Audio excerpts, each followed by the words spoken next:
Hello students, good morning to all of you. As you can see, we are going to teach you exercise 1.1 of your real number chapter. जैसा कि आप देख रहे हैं, हम आपको पढ़ाने जा रहे हैं रियल नंबर जो वास्तविक संख्याएं हैं, जो चैप्टर फर्स्ट है 10th क्लास की मैथमेटिक्स की बुक का। आप बड़े ध्यान से देखिए और आपका सारा अटेंशन यहाँ रहना चाहिए बोर्ड पे। देखिए एक्सरसाइज 1.1 अध्याय फर्स्ट वास्तविक संख्याएं जो है पार्ट 11 है ये। पार्ट 10 इससे पहले हमने आपको करवा दिया है, उसमें जो भी करवाया उसे ध्यान से देखिए।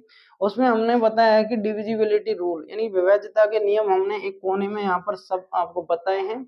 यदि आपको डिविजिबिलिटी रूल नहीं आते तो आप उस पार्ट को जाकर देखिए और वहां से आप पता लगा सकते हैं। यहाँ क्वेश्चन नंबर 2 हम करवा रहे हैं, एक हमने पार्ट 10 में करवा दिया था।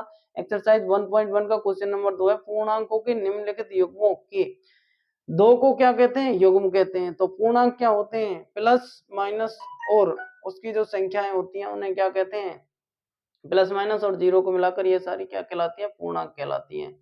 तो देखिए पूर्णांकों के निम्नलिखित योगों के एचसीएफ और एलसीएम ज्ञात कीजिए तथा इसकी जांच कीजिए कि दो संख्याओं का गुणनफल एचसीएम इंटू एलसीएम है। तो देखिए सबसे पहले हम करते हैं क्वेश्चन नंबर 1 यानी कि 26 के हम पहले क्या करते हैं? प्राइम फैक्टर करते हैं। 26 के प्राइम फैक्टर करते हैं तो इसमें 2 का भाग देते हैं और इसमें 13 का देते हैं। तो इसके हो जाते हैं 2 इंटू क्या हो जाता है? 2 इंटू 13। 2 इंटू 13 इसके अभाज्य क्या हो जाते हैं? गुणनखंड हो जाते हैं। 13 में भाग देंगे तो इसमें हमने आपको पहले बता दिए हैं विभाज्यता के नियम, उसमें वहां जाकर आप देख सकते हैं कि कौन सी संख्या में किसका भाग किस प्रकार जाएगा। अब देते हैं हम इसमें 7 का भाग 13 बार जाएगा और 13 में देंगे तो एक बार चला जाएगा। तो इसके अभाज्य गुणनखंड हो जाएंगे 7 इंटू 13। अब हम निकालेंगे एचसीएफ। एचसीएफ क्या होता है? यानी कि प्रत्येक उभयनिष्ठ अभाज्य गुणनखंड की सबसे छोटी घात के गुणनफल को ही एचसीएफ कहा जाता है। तो देखिए यहाँ पर एक एक एक एक लगा सकते हैं। तो सबसे छोटी घात 13 और 13 दोनों में कॉमन भी है, उभयनिष्ठ भी है। उभयनिष्ठ को ही कॉमन कहते हैं और सबसे छोटी घात ये हो जाएगी। तो ये हो जाएगा 13 की पावर 1 तो बराबर 13 क्या हुआ? एचसीएफ। अब हमें एचसीएफ पता है, दो संख्या पता है, तो एलसीएम हम याद कर सकते हैं कि दो पूर्णांकों का गुणनफल उनके एचसीएफ और एलसीएम के गुणनफल के बराबर होता है, जैसा कि यहाँ पर लिखा है। ऐसे भी याद कर सकते हैं हम, और दूसरे तरीके से ऐसे याद करेंगे कि इसमें से एलसीएम याद कर लेंगे फिर दोनों को बराबर कर लेंगे। तो देखिए हम ये तरीका अपनाते हैं कि एचसीएफ हमें याद है तो दो संख्याओं का गुणनफल, देखिए दो संख्याओं का गुणनफल, दो संख्या कौन सी है? ये वाली। तो इनका जो एचसीएफ और एलसीएम है वो किसके बराबर होगा? इन दोनों संख्याओं के गुणनफल के बराबर। तो 26 इंटू 91 बराबर एचसीएफ इंटू एलसीएम। अब हमें एलसीएम निकालना है और एचसीएफ दे रखा है 13, हमने याद किया एचसीएफ। तो ये हो जाएगा एचसीएफ कितना है? 13 इंटू एलसीएम। अब एलसीएम इधर रह जाएगा, एलसीएम इधर रह गया, 13 इधर आके किस में चला जाएगा? भाग में चला जाएगा बच्चों। तो यहाँ पर आ जाएगा 13 का भाग लग जाएगा, क्योंकि यहाँ पर किस में था? मल्टीप्लाई में था।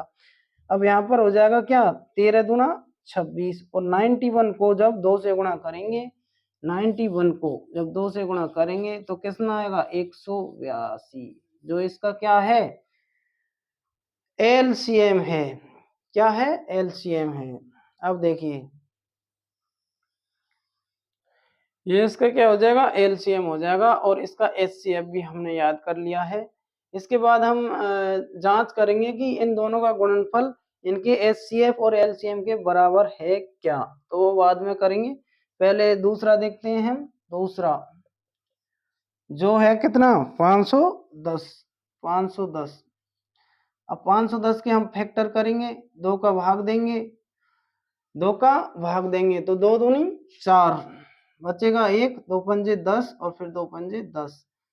अब 5 और 5 10, 10 और 2 12, यानी इसका योग 12 हो रहा है तो इसका 3 का इसमें भाग जाएगा, 3 8 24 और 3 पंजे 15। अब इसमें किसका जाएगा? 5 आ रहा लास्ट में तो इसमें 5 का जाएगा।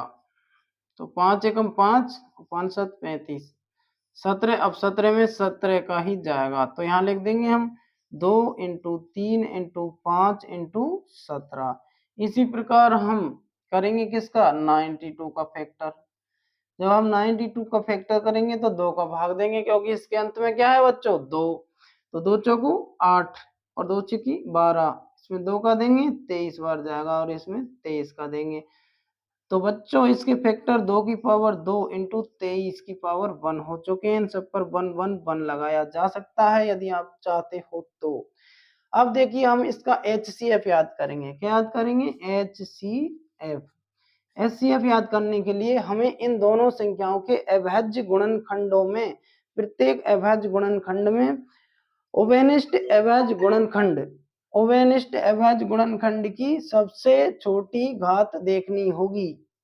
इसके लिए तो सबसे छोटी ओवेनिष्ट भी होना चाहिए, दोनों में ओवेनिष्ट है और सबसे छोटी घात है 2 की पावर 1। इसके बाद देखते हैं कि 3 की पावर 1, 3 नहीं है इसमें, 5 नहीं है, 17 नहीं है, तो यही हो जाएगा। तो इसका HCF हो जाएगा 2। इसके बाद हम LCM निकालेंगे। तो LCM कैसे निकालते हैं कि हम फॉर्मूला लिखेंगे कि HCF इंटू LCM बराबर क्या होता है, दोनों संख्याओं का गुणनफल, यानी कि 510 इंटू इसके बराबर होगा।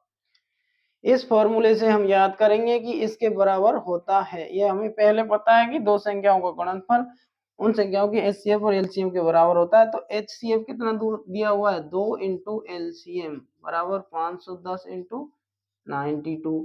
तो ये हो जाएगा LCM बराबर 510 इंटू 92 अपॉन 2 का भाग इसमें देंगे, कितनी बार जाएगा बच्चों, चलो इसमें दे लेते हैं। इसमें 2 का भाग कितनी बार जाएगा 46 बार।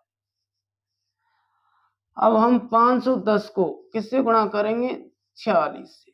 तो हम जब इसको गुणा करते हैं तो 6 का 0 बार बोलेंगे 0 हो जाएगा, 6 एकम 6 और 6 पंजे 30। इसके बाद यहाँ क्रॉस लगाएंगे 0 आ जाएगा और यहाँ भी क्या आ जाएगा 4 आ जाएगा और यहाँ क्या आ जाएगा 5 चौको 20। तो हो जाएगा 0 6 4 3 2 यानी 23,460। इसका क्या हुआ LCM हुआ। तो इसका HCM भी हो गया और HCF भी हो गया। अब याद करते हैं हम तीसरा जो क्वेश्चन है वो हम याद करते हैं कि 336 के हम क्या करेंगे प्राइम फैक्टर करेंगे। सबसे पहले तो 2 का भाग देंगे।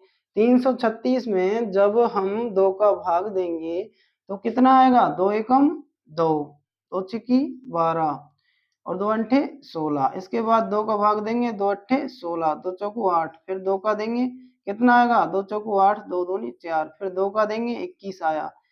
इसके बाद 21 में किसका जाएगा 3 का, 3 7 21, फिर 7 का देंगे। तो ये काफी लंबा हो गया है। यहाँ लिखेंगे 1 2 3 4 यानी 2 की पावर 4 इंटू 3 की पावर 1 इंटू 7। ये इसका क्या हुआ, ये इसका हुआ है अभाज्य गुणनखंड। अब इसमें भाग देंगे 2 का 27 बार गया, इसमें देंगे 3 का 9 बार गया, इसमें देंगे 3 का 3 बार गया और 3 में 3 का देंगे तो 1 बार जाएगा, यानी कि 2 की पावर 1 इंटू 3 की पावर 3। अब देखिए हम HCF कैसे याद करते हैं। इसका HCF होता है दिए गए अभाज्य गुणनखंडों में सबसे छोटी घात का गुणनफल। दिए गए अभाज्य गुणनखंड में प्रत्येक ओवेनिष्ट अभाज्य गुणनखंड की सबसे छोटी घात का गुणनफल। तो पहले तो ओवेनिष्ट देखते हैं 2 की पावर 4 2 की पावर 1, तो 4 और 1 छोटा है तो 2 की पावर 1 ले लिया, इंटू 3 भी है दोनों में लेकिन कम कौन सा है 3 की पावर 1, तो 2 इंटू 3 कितना हो जाएगा 6। अब हमें 6 याद हो गया और दो संख्या ये यही है तो हम याद कर सकते हैं उससे कि दो पूर्णांकों का गुणनफल उनके HCF और LCM के गुणनफल के बराबर होता है। तो देखिए हम लिख देंगे HCF इंटू LCM किसके बराबर होता है, इन दोनों संख्याओं के गुणनफल के बराबर होगा।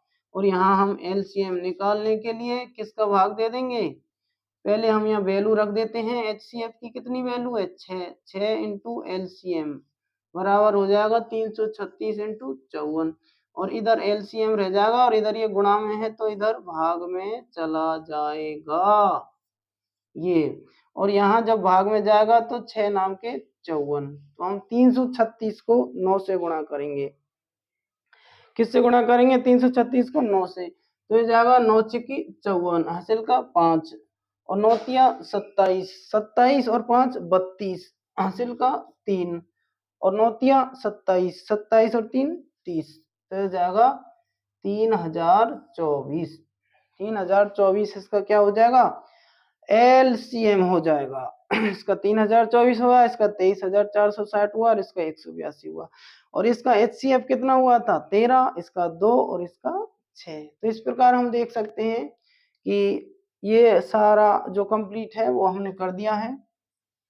अब आप क्या करोगे? आपके लिए जो वर्क है वो है कि आप करोगे इसको, इससे मल्टीप्लाई करोगे और इसके बराबर में करके दिखाओगे। किसके बराबर में?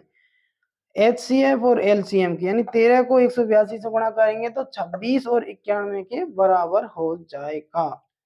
ठीक है, तो ये सारा कंप्लीट हमने आपको करवा दिया है। बाकी आप इसे और दोबारा वीडियो को पॉज करके देख सकते हैं। कोई भी इसमें प्रॉब्लम आई हो तो हमें बताना। इसके लिए यदि और आप एक पार्ट हमें बनाना होगा तो हम ऐसे भी बना सकते हैं कि जांच करने के लिए, क्योंकि ये डिटेल में इतना सारा कंप्लीट हो गया है, फिर वीडियो ज्यादा टाइम का हो जाएगा। तो देखते रहिए, इसे ध्यान से देखिए। Thanks for watching.